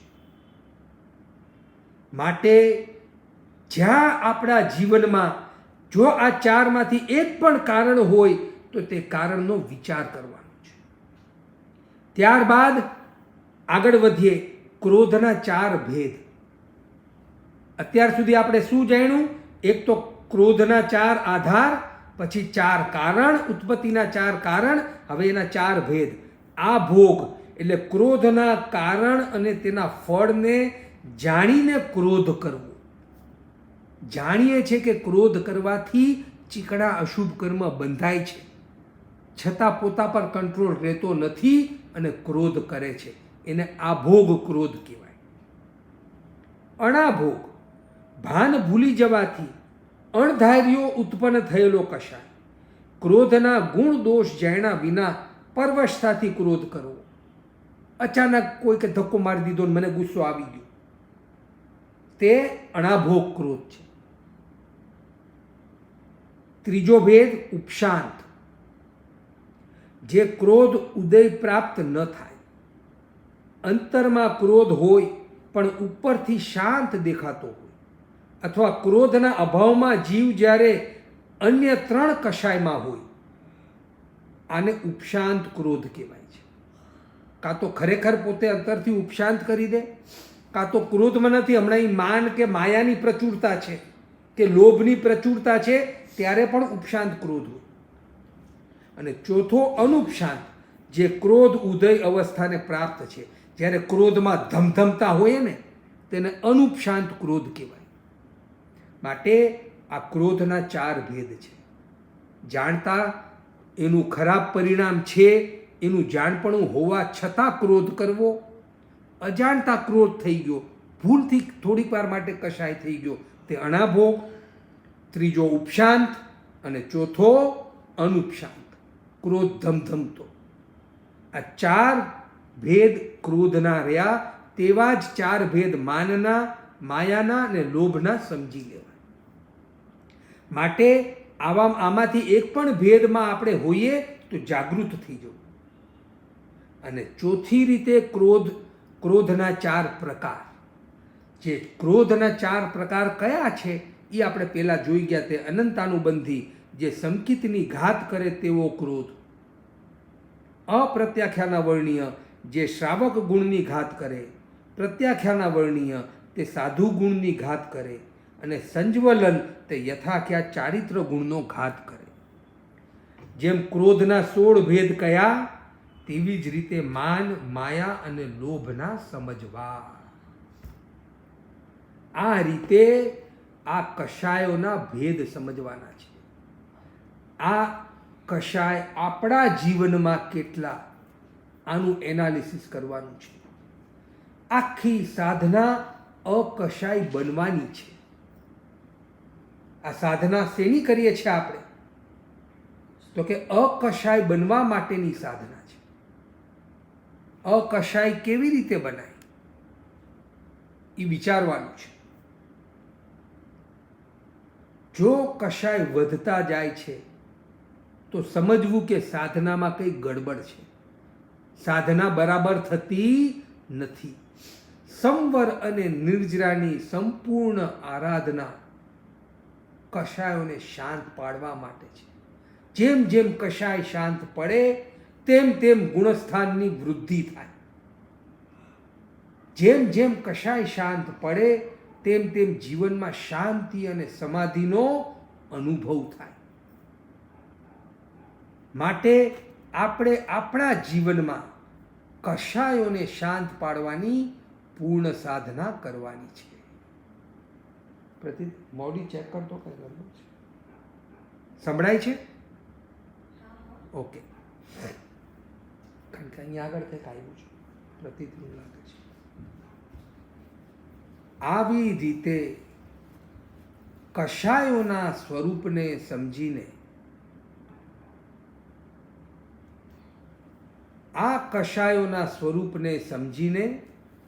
આપણે આપણા જીવનનું સાચું અવલોકન કરવાનું છે. અને કશાયોને કેમ ઘટાડવા? કારણ કે જેમ જેમ કશાય થાય છે તેમ તેમ કશાયોને લીધે કશાયના 6 દળિયા બતાવ્યા છે. ચાલો આજે એ પણ જાણી લઈએ સંક્ષિપ્તમાં. ચણિયા, ઉપચણિયા, બાંધ્યા, ઉદીર્ણા, વેદ્યા અને નિર્જર્યા. ચણિયા એટલે કશાયયુક્ત આત્મા કર્મ પૂતગલને ગ્રહણ કરે. ઉદાહરણ છાણાને એકઠા કરવા તે. જેમ કશાય હોય, જેટલો કશાય વધારે એટલા કર્મના પૂતગલો વધારે આત્મા ગ્રહણ કરે છે, એનું નામ ચણિયા. પછી ઉપચણિયા એટલે ગ્રહણ કરેલા કર્મ પૂતગલોનો નિષેધ કરવો, આત્મા પ્રદેશ પર વ્યવસ્થિત ગોઠવવા. જેમ કે છાણા હોય એને વ્યવસ્થિત ગોઠવી દેતા હોય છે દેશમાં, તેમ જેટલા કર્મ દલિકો લીધા એને ક્રમબદ્ધ બરાબર વ્યવસ્થિત આગળ પાછળ ગોઠવવું, તેને એની નિષેક રચના કહેવાય. તે પણ કશાયથી થાય છે. પછી બાંધ્યા, કર્મનું આત્મા સાથે બંધાવવું, નિધ્ધત કે નિકાચિત બંધ થવું. એને જેમ ઉદાહરણ તરીકે વ્યવસ્થિત ગોઠવેલા છાણા પર ગારનું લીપણ કરવું કે માટીનો લેપ કરવો, એને છાણાને બાંધવા કહેવાય. છાણા રાખ્યા હોય પછી એના પર ગારનું લીપણ થાય દેશમાં, જેથી કરીને તે બરાબર સુવ્યવસ્થિત રહે છે. તે જ રીતે જેમ જેમ કશાય વધારે છે તેમ તેમ બંધાયેલા કર્મ નિધ્ધત કાં તો નિકાચિત રૂપે આત્મા સાથે બંધાઈ જાય છે. પછી એને ખપાવવા ખૂબ અઘરા બની જાય. પછી ઉદીર્ણા, જે કર્મ ઉદયમાં નથી આવ્યા તેને ઉદય આવલિકામાં લાવવા. જે કર્મ પાછળથી ઉદયમાં આવવાના છે તેને પણ તપ આદિ દ્વારા વહેલા ઉદયમાં લાવવા તે ઉદીર્ણા છે. તે છાણા પર કરેલ લીપણ કે માટીનો લેપ દૂર કરવો, જેથી છાણાને આઘા પાછા કરી શકાય. આ એનું ઉદાહરણ છે. એટલે જે કર્મ નોર્મલી ઉદયમાં નથી આવવાના, નિષેક રચનામાં એ પાછળ છે, ઉપવાસ કર્યો, તપશ્ચર્યા કરી, તો તે કર્મ હમણાં જે ઉદય ચાલુ છે એની સાથે આની પણ ઉદય આવી જાય અને તે ખપી જાય. આનું નામ ઉદીર્ણા છે. ત્યારબાદ વેદ્યા, અબાધાકાળ પૂર્ણ થતાં કર્મનું ઉદયમાં આવવું અથવા ઉદીર્ણા દ્વારા પણ ઉદય આવલિકામાં ખેંચેલ કર્મનું ફળ દેવું. ઉદાહરણ છાણું બાળીને પ્રકાશ આપે. હવે જે કર્મ બાંધ્યું હતું તેને ઉદયમાં આવે ને એનું ફળ ભોગવીએ, એનું નામ વેદ્યા. અને પછી નિર્જર્યા, કર્મફળને ભોગવીને તે કર્મનું આત્મપ્રદેશથી ખરી જવું, તે ઉદયમાં આવીને તે કર્મ નો કર્મ થઈ જવું, કર્મફળ ભોગવીને કર્મનો ક્ષય થવો, તેનું નામ નિર્જરા છે. માટે આ રીતે કર્મ કશાય દ્વારા કર્મ ચણિયા, ઉપચણિયા, બાંધ્યા, ઉદીર્ણા, વેદ્યા અને નિર્જરા થાય છે. માટે કર્મના કશાયના સ્વરૂપને સમજીએ, આ કશાયની ભયંકરતાને સમજીએ. ગમે તેટલું જ્ઞાન હોય, પરંતુ જો જીવનમાં કશાયો શાંત નથી પાડ્યા તો તે જ્ઞાન ફક્ત આપણને બચાવી શકશે નહીં. જ્ઞાનસ્ય ફલમ વીરથી, જેમ જેમ જ્ઞાન અને શ્રદ્ધા વધે તેમ તેમ જીવનમાં કશાયોને ઘટાડવાનો પુરુષાર્થ કરવાનો છે. સંવર અને નિર્જરા દ્વારા અકશાય બનવાની સાધના કરવાની છે. અકશાય બનશું તો કેવળ જ્ઞાન, કેવળ દર્શન થશે. સકશાય આત્માને કેવળ જ્ઞાન થતું નથી. અને કેવળ જ્ઞાન, કેવળ દર્શન થશે તો પછીના શેષ 4 અઘાતી કર્મની નિર્જરા કરીને મોક્ષમાં જવાશે. માટે સંવર અને નિર્જરા સામાયિક અને તપશ્ચર્યા શેના માટે કરવાની છે? સંવર અને નિર્જરા દ્વારા પોતાના કશાયોને શાંત પાડીને અકશાય બનીને કેવળ જ્ઞાન કેવળ દર્શન પ્રાપ્ત કરીને મોક્ષમાં જવાની સાધના આ છે ધર્મની સાધના. ચાલો આપણે સૌ નિર્ણય કરીએ કે આ કશાયના 16 ભેદને જાણીને હવે આપણા જીવનમાં આપણે કોઈ પણ પ્રકારના કશાયોને વધારવા નહીં. જો આમાંના કોઈ પણ કારણસર આપણા જીવનમાં કશાય હોય તો તે કશાયોને શાંત કરી દઈએ. આપણા સમ્યક જ્ઞાન, સમ્યક દર્શન, સમ્યક ચારિત્ર અને સમ્યક તપના આરાધના સથવારે અકશાય બનવાની સાધના કરીએ. કશાયને પાતળા પાડવા માટેનું એવું સુંદર સ્તવન છે કે દુર્ગુણને કોઈ કહી આવો. આ કશાય શું છે? આ કશાય દુર્ગુણ છે. આપણા જીવનનો મોટામાં મોટો દુર્ગુણ આ 4 કશાય છે. માટે કવિએ સુંદર કવિતા રચી છે. દુર્ગુણને કોઈ કહી આવો, કહી આવો જી કહી આવો, સંદેશો મારો દઈ આવો, તારા તાબે થવું નથી અને દુર્ગતિમાં હવે જવું નથી. આવું આહવાન આપે છે કશાયોને કે હવે કશાય તારા તાબે અમારે નથી જ થવું અને દુર્ગતિમાં નથી જ જવું. પછી ક્રોધને કહેજો આવે લઈ હથિયાર. એમ ક્રોધ, માન, માયા અને લોભ 4ની સુંદર કડી છે. જો આ કવિતા મળશે તો આપણે ગ્રુપમાં મૂકી દઈશું. આ કવિતાને રોજ વાંચવી, રોજ ફેરવવી, રોજ એના પર ચિંતન કરવું અને આપણા જીવનના કશાયોને ઘટાડવું. ચાલો હવે આપણે નિર્ણય કરીએ કે હવે આપણે આપણા કશાયોનું અવલોકન કરીને કશાયોને ઘટાડવામાં આપણી બધી જ બુદ્ધિ, શક્તિ, સમજણ, જ્ઞાન, દર્શન, ચારિત્ર અને તપને લગાવી દઈશું. આવી રીતે જે ભાગ્યશાળી સાધક પોતાના જીવનમાં આ દુર્ગુણોને દૂર કરશે, કશાયોને શાંત કરશે, તે ભાગ્યશાળી આત્મા અહીંયા પણ શાંતિનો અનુભવ કરશે અને ભવોભવમાં પરમ શાંતિનો અનુભવ કરશે એવું આગમકારોએ બતાવ્યું છે. જંગ વાયધંગ વચ્ચામેલિયંગ હિણંગ કરંગ અચ્છા કરંગ પૈ હિણંગ વિનય હિણંગ જો ગિણંગ ઘોષ હિણંગ સુઠ્ઠુ દિનંગ દુઠ્ઠુ પડી છનંગ અકાલે કહો સજાય કાલે ન કહો સજાય અસજાય સજાય સજાય ન સજાય. એમ ભણતા ગણતા ચિંતવતા જ્ઞાનના 14 અતિચારમાંએ કોઈ પણ પાપદોષ લાગ્યો હોય તો અનંત સેત કેવલ્ય ભગવાન આપની સાક્ષી કરી તસ્મિત છામિ દુક્કડમ. જીન આજ્ઞાથી ઓછું અધિક કે વિપરીત જાણતા અજાણતા કંઈ પણ પ્રભાવ થઈ હોય તો તસ્મિત છામિ દુક્કડમ. તમેવ સચ્ચમ નિશંકં જંગ જીણેન પવેય. બોલવામાં કોઈનો અવિનય અશાત ન થયો હોય તો સૌને ખમાવું છું. જ્ઞાન આરાધનામાં આ કશાયના 16 ભેદ અને તદુપરાંત 9 તત્વ 6 દ્રવ્યનું જ્ઞાન કરવું. દર્શન આરાધનામાં લોગસ અને વંદના, ચારિત્ર આરાધનામાં 14 નિયમ, સામાયિક સંવર આદિની આરાધના, તપ આરાધનામાં સાંકેતિક 24 સહિત 12 પ્રકારના તપ. આવી આરાધના કરીને આ 4 આરાધનાથી પોતાના કશાયોને શાંત પાડવાની પ્રવૃત્તિ, પોતાના કશાયોને શાંત પાડવાની મહેનત, પોતાના કશાયોને શાંત પાડવાની જાગૃતિ આપણે લાવીએ. તે જ મંગલ ભાવના. મંગલ પાઠ, ત્યારબાદ પ્રશ્નોત્તર.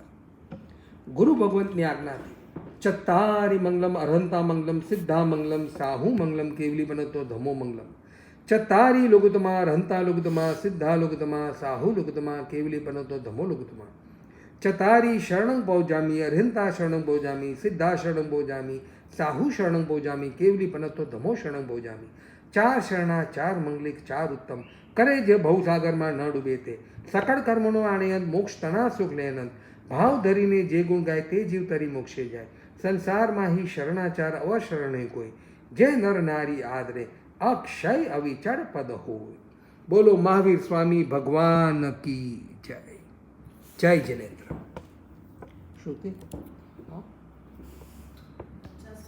વાંધો નહીં, તું એ બાજુ બેસ. બોલ. રિટન ક્વેશ્ચન્સ નથી તો કોઈનો પ્રશ્ન હોય તો જો, બાકી છે. જય જિનેન્દ્ર. રાજેશભાઈ ગड्ढा આપને અનમ્યુટ કર્યા છે.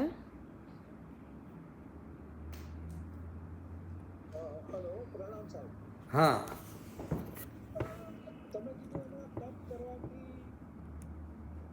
એક મિનિટ હા હેલો. હા બોલો હા, તમે કીધું તપ કરવાથી કર્મો જલ્દી ઉદયમાં આવે. બરાબર. તો ઈ કઈ જાતના કર્મો ઉદયમાં આવે, એટલે સારા કે ખરાબ કયા કર્મો ઉદયમાં આવી શકે? પ્રાય કરીને અશુભ કર્મોને ઉદીર્ણા થઈ જાય એટલે અશુભ કર્મ જે સ્ટોકમાં પડ્યું હોય ને તે ઉદયમાં આવીને પ્રદેશથી ખરી જાય પ્રાય કરીને. ઓકે. એટલે અશુભ કર્મની જ થાય છે એટલે ચિંતા નહીં કરો, તપ વધારો અને અશુભ કર્મને જલ્દી જલ્દી બાળો. બરાબર. Okay. Okay sir. Ritaben Vora આપને અનમ્યુટ કર્યા છે.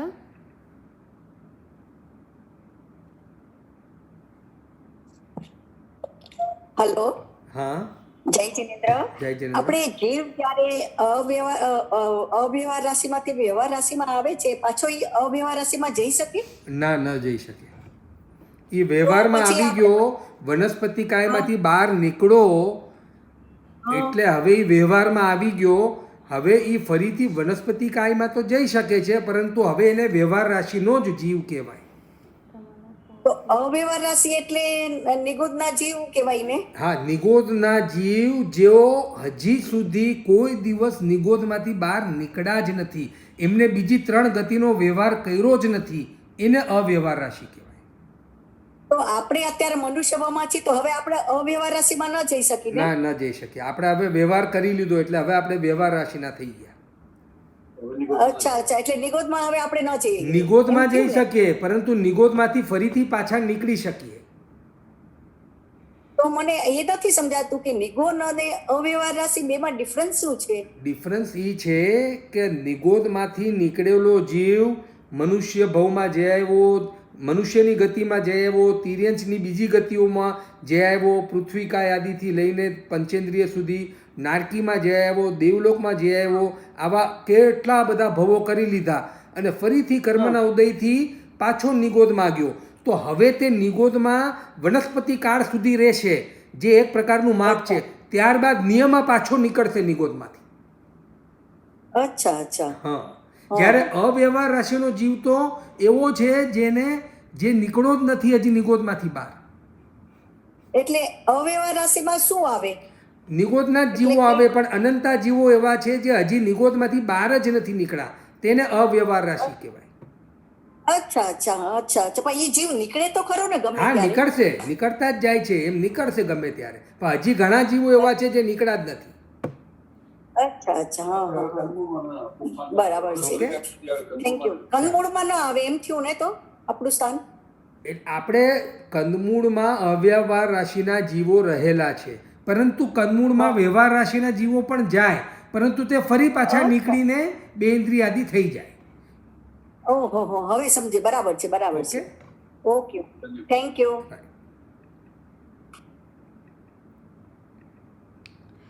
रूपाबेन शाह आपको अनम्यूट किया है.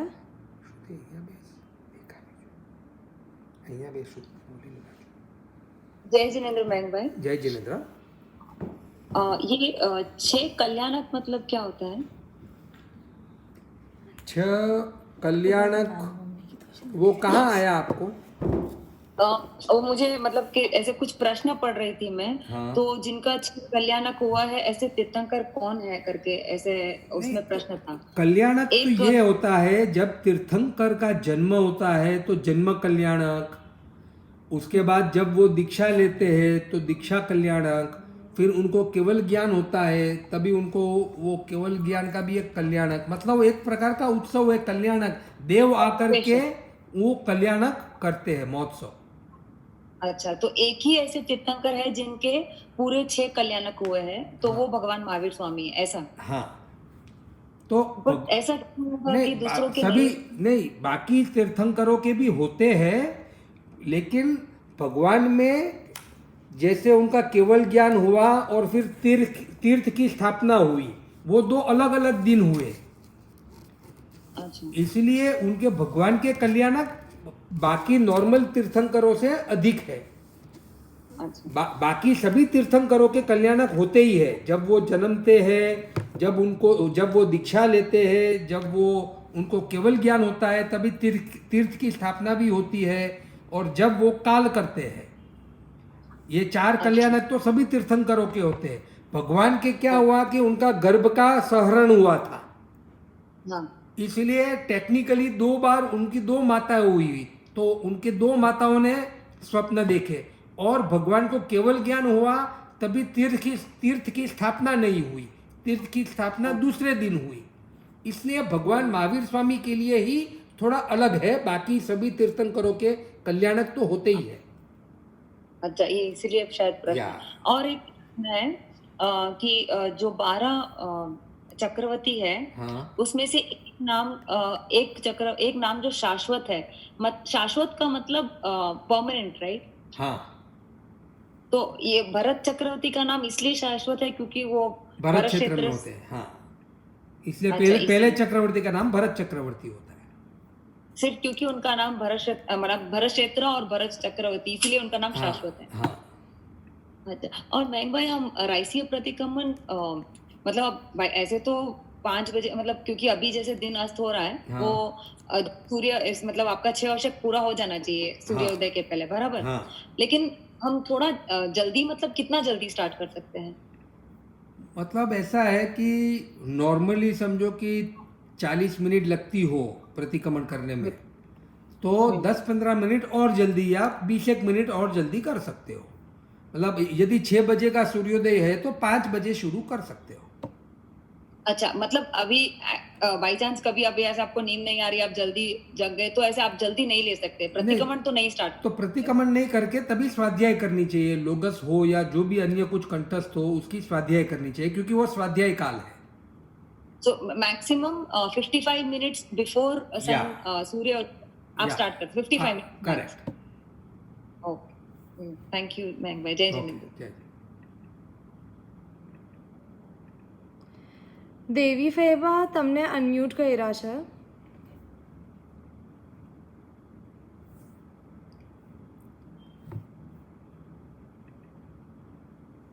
જય જિનેન્દ્ર મેં જય જિનેન્દ્ર। જય જિનેન્દ્ર મનીષભાઈ। हाँ, जय जिनेन्द्र।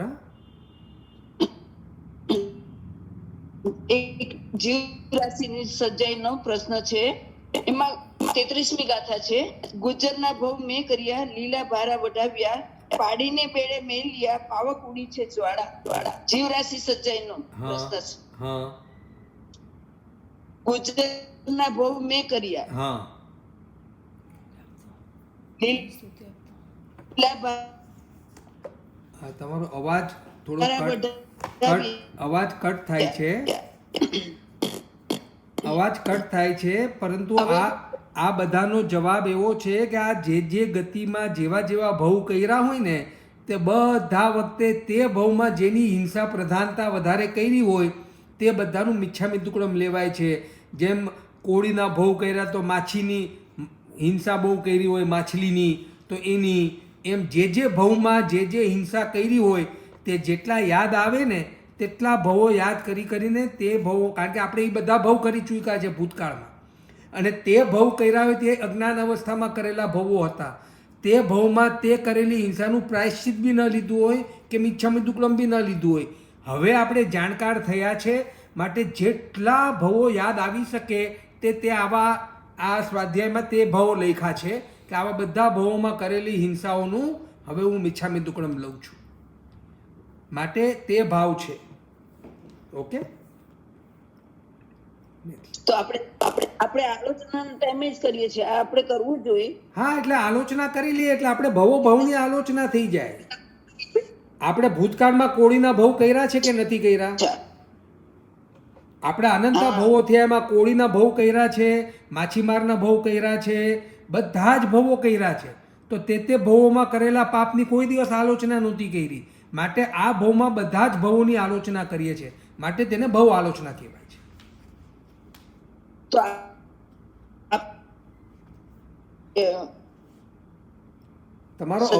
તમારો અવાજ કટ થાય છે, પરંતુ ફરી હું આપની સાથે વાત કરીને એનો ખુલાસો કરી લઈશ। અવાજ કટ થાય છે હમણાં।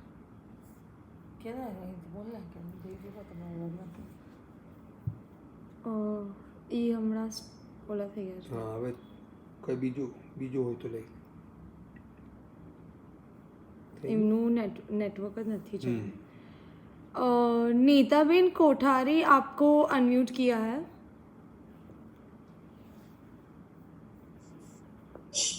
જય જિનેન્દ્ર મયંકભાઈ. જય જિનેન્દ્ર. મોક્ષ પામવા માટે મનુષ્ય ભાવ જરૂરી કેમ છે? એટલે દેવ ભાવ કે મનુષ્ય ભાવનો વચ્ચે ડિફરન્સ શું? મનુષ્ય ભાવમાં આ ઉદારિક શરીર દ્વારા જે રીતે છકાઈ જીવોની રક્ષા થઈ શકે છે, સંપૂર્ણપણે 9 કોટીથી અહિંસાનું પાલન, સંપૂર્ણપણે 9 કોટીથી જૂઠ, ચોરી, અભ્રમ અને પરિગ્રહનો ત્યાગ, આ ફક્ત મનુષ્ય ભાવમાં જ થઈ શકે છે. આ સિવાયના કોઈ ભાવમાં 9 કોટીથી બધા જ આશ્રવોને રોકી શકાતું નથી. તદુપરાંત જે તપશ્ચર્યા એટલે કે પૂર્વ બાંધેલા કર્મોને બાળવાની શક્તિ છે તે પણ આ મનુષ્ય ભાવમાં જ થઈ શકે છે. માટે આ મનુષ્ય ભાવમાં સંવર અને નિર્જરાની ઉત્કૃષ્ટ આરાધના થઈ શકે છે. આવી ઉત્કૃષ્ટ આરાધના નથી દેવલોકમાં થઈ શકતી, નથી નારકીમાં થઈ શકતી કે નથી તિર્યંચ ગતિમાં થઈ શકતી. માટે જ મનુષ્ય ભાવમાંથી જ મોક્ષની સાધના થઈ શકે છે. Okay, thank you. જય જિનેન્દ્ર. ઓકે, હવે થોડા રિટન ક્વેશ્ચન્સ છે.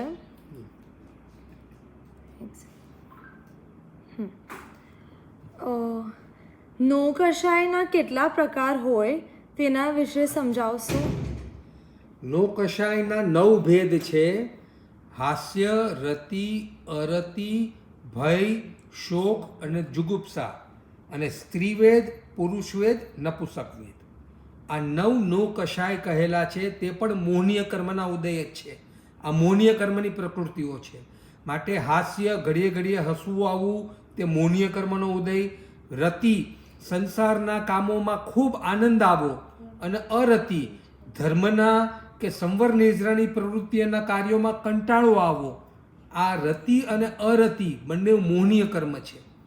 ભય એટલે કે ડર લાગવો, ભયભીત થઈ જવું નાની મોટી બાબતોમાં, તે પણ મોહનીય કર્મનો ઉદય છે. ભય, હાસ્ય, રતિ, અરતિ, ભય. શોક, ચિંતામગ્ન થઈ જવું, તે મોહનીય કર્મ છે.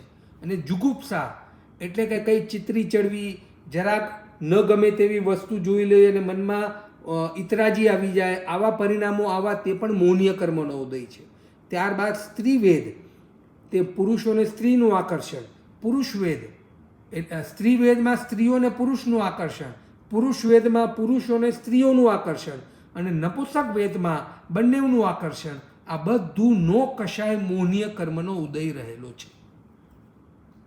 ઓકે.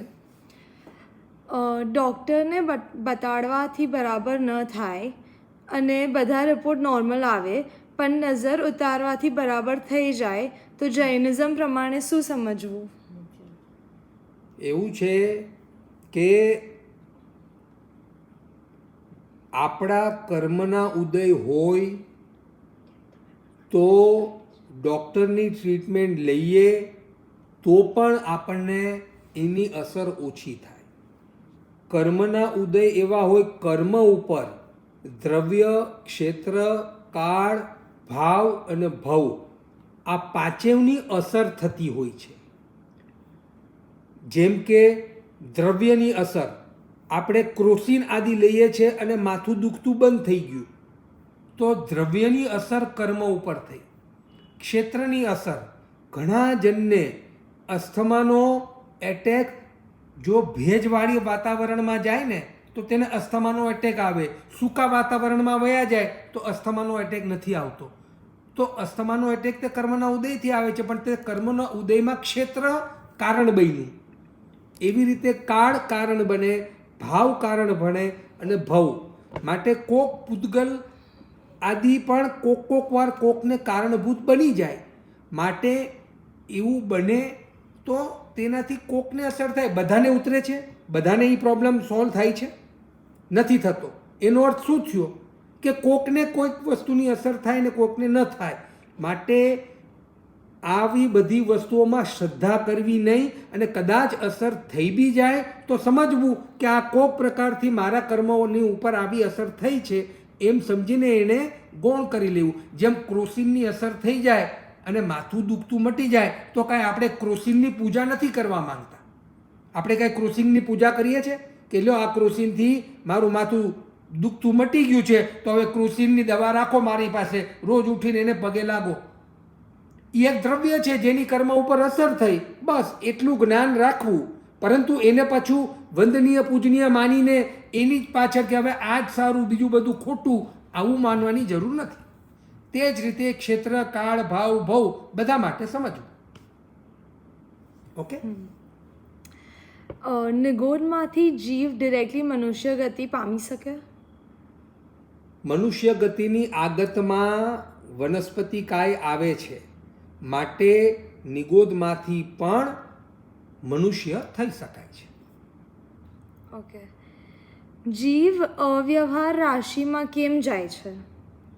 જીવ અવ્યવહાર રાશિમાં જતો નથી. અવ્યવહાર રાશિ નામની એક રાશિ છે. અનંતા અનંતા અનંતા જીવો રહેલા છે.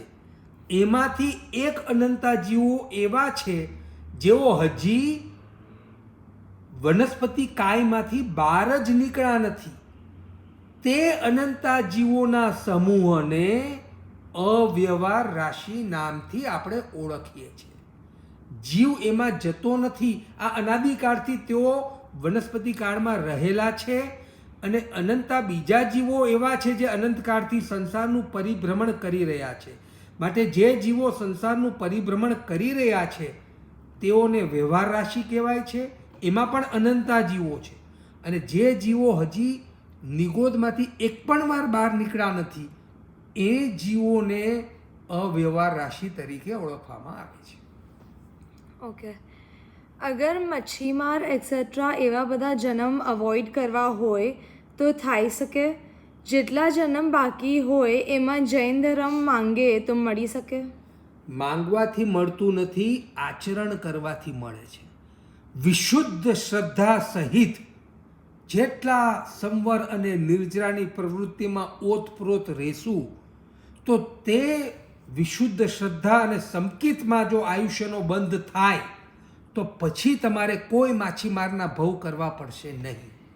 માટે માંગવાથી મળતું નથી, પુરુષાર્થથી, સાધના કરવાથી, સંવર અને નિર્જરામાં જાગૃતિ રાખવાથી, કષાયોને પાતળા પાડવાથી, શ્રદ્ધાપૂર્વક જીવન અને આચરણ જીવવાથી તથા પ્રકારનું ભવિષ્ય નિર્માણ થઈ શકે છે.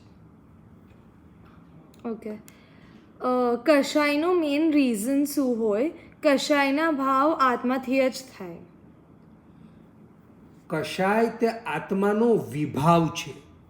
આત્માનો સ્વભાવ તે જ્ઞાન અને દર્શન છે, અને આત્માની વિભાવ દશા તે કશાય છે. માટે આપણે આ તત્વના જાણપણાથી આત્માના સ્વરૂપને સમજીને અને પૂદગલના સ્વરૂપને સમજીને કશાય કરવાના જે મુખ્ય 4 કારણ કીધા, ખેત, વથુ, શરીરને ઉપધી, આ બધું પૂદગલ છે. આ પૂદગલ ઉપરની આસક્તિ ઘટાડો, ઓટોમેટિક કશાય કરવાનું પ્રયોજન જીવનમાંથી નીકળી જશે. માટે કશાય તે પૂદગલ ઉપરની આસક્તિથી થતા પરિણામો છે, જે વિભાવ છે. તો હવે આપણે આત્માના સ્વરૂપને સમજીને, પૂદગલના સ્વરૂપને સમજીને જેટલી પૂદગલોની આસક્તિ ઘટાડશું તેટલા કશાય કરવાના સ્થાનો અને કારણો ઘટી જશે, અને ધીમે ધીમે અકશાય બનવાની સાધનામાં આગળ વધી શકાશે. ઓકે.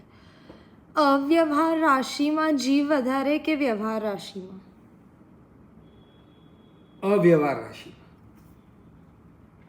ओके.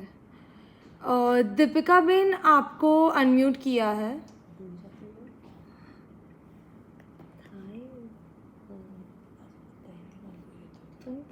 જય ચંદ્રભાઈ. જય જિનેન્દ્ર. એક આઉટ ઓફ ટોપિક ક્વેશ્ચન છે. હા. ઋષભદેવ ભગવાનને 365 દિવસના ઉપવાસ થયા હતા કન્ટિન્યુ. હા.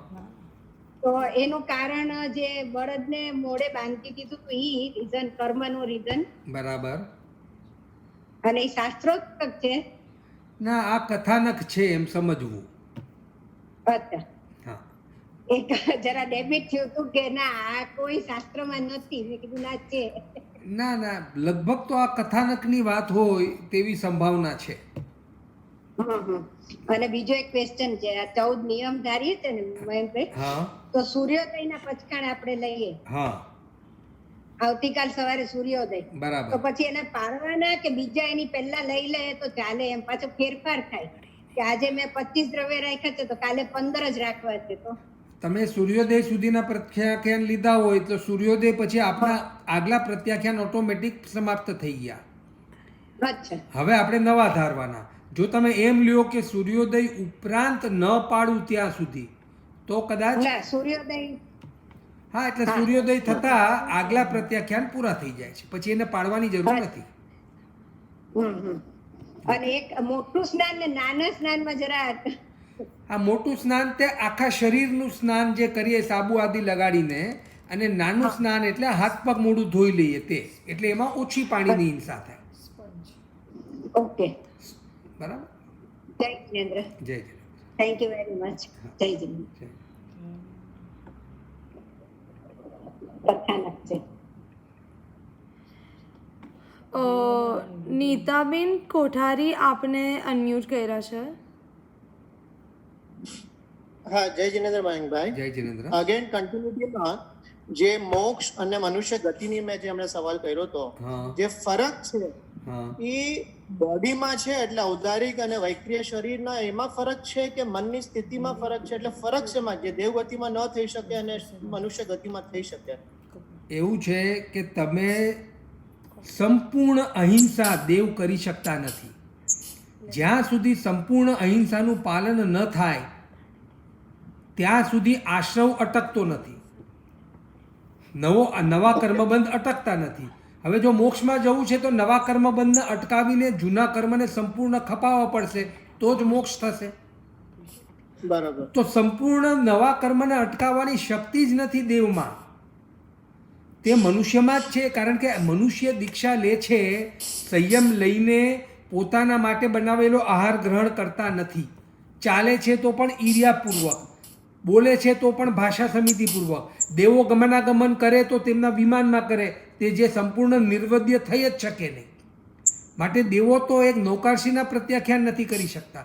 સમકીતિ હોવા છતાં અણુત્તર વિમાનના દેવતા પણ ચોથા ગુંઠાણાથી ઉપર જઈ શકતા નથી. જ્યારે મનુષ્ય સંવર અને નિર્જરાની આરાધના કરીને 5મે ગુંઠાણે, ત્યાંથી આગળ 6ઠે 7મે આદિ શ્રેણી માંડીને મોક્ષમાં જઈ શકે છે. માટે મનુષ્ય ભવ તે શ્રેષ્ઠ, અહીંયાથી જ મોક્ષમાં જવાય છે. દેવલોક, અણુત્તર વિમાનથી દેવલોક એટલું બધું નજીક છે. મોક્ષ અણુત્તર વિમાનથી મોક્ષ સૌથી નજીક છે, પણ છતાં ત્યાંથી ડાયરેક્ટ નથી જવાતું, મનુષ્ય થઈને જ જવું પડે.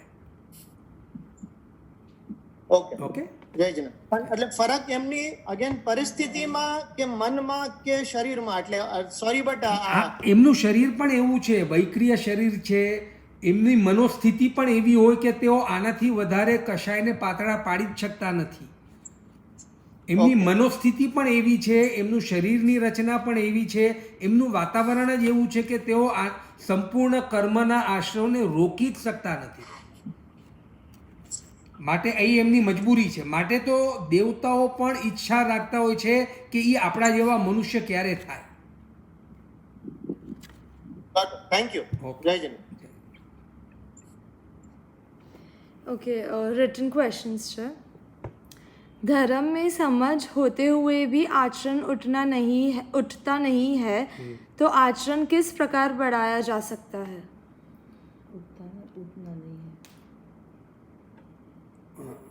आचरण बढ़ाने के लिए आचरण नहीं होने का मुख्य कारण चारित्र मोहनीय कर्म है.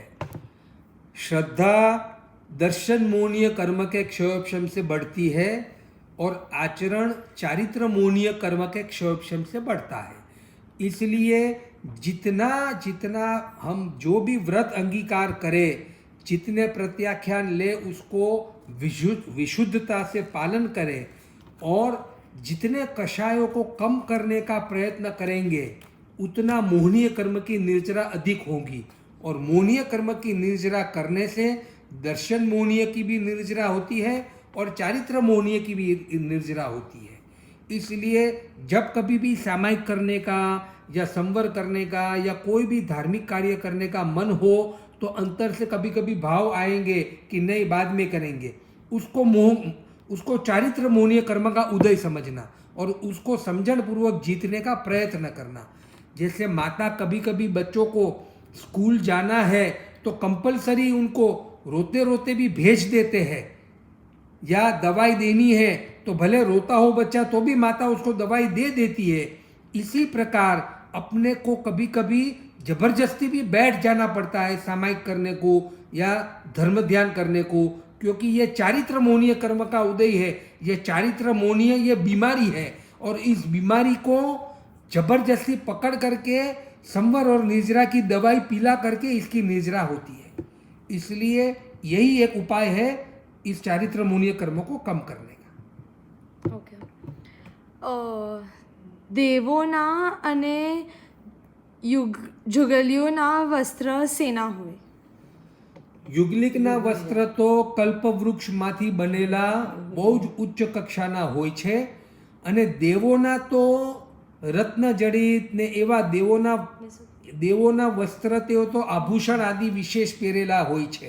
તેઓના પ્રાય કરીને વસ્ત્ર આભૂષણોથી બનેલા હોય છે, અને યુગલિકના શ્રેષ્ઠ પ્રકારના કલ્પવૃક્ષમાંથી બનેલા એમના વસ્ત્રના કલ્પવૃક્ષ અલગ હોય, જે એકદમ બેસ્ટ ક્વોલિટીના વસ્ત્ર એમના રહેલા છે.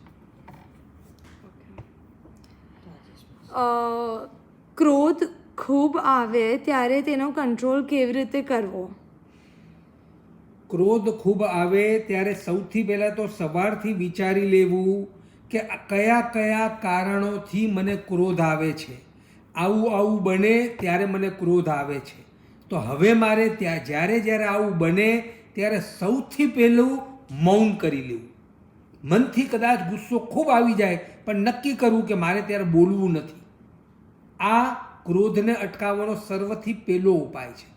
મૌન કરીને મનથી ભલે ગમે તેટલો ગુસ્સો આવી ગયો પણ નથી જ બોલવું, આ પહેલો નિર્ણય કરવો. અને મનથી ગુસ્સો આવી ગયો તો પછી થોડી વાર પછી જેવો એ શાંત પડે એવું મનથી જ પછી આપણે આપણી જાતને ખમતખામણાથી એને કંટ્રોલ કરવું. પરંતુ મૌન થઈ જવું એ શ્રેષ્ઠ ઉપાય છે ક્રોધને જીતવાનો. રાજેશભાઈ શાહ આપને અનમ્યુટ કર્યા છે. મયંકભાઈ, આપણે ચોવિયાના પચકાણ હોય ત્યારે નાશ લેવાય?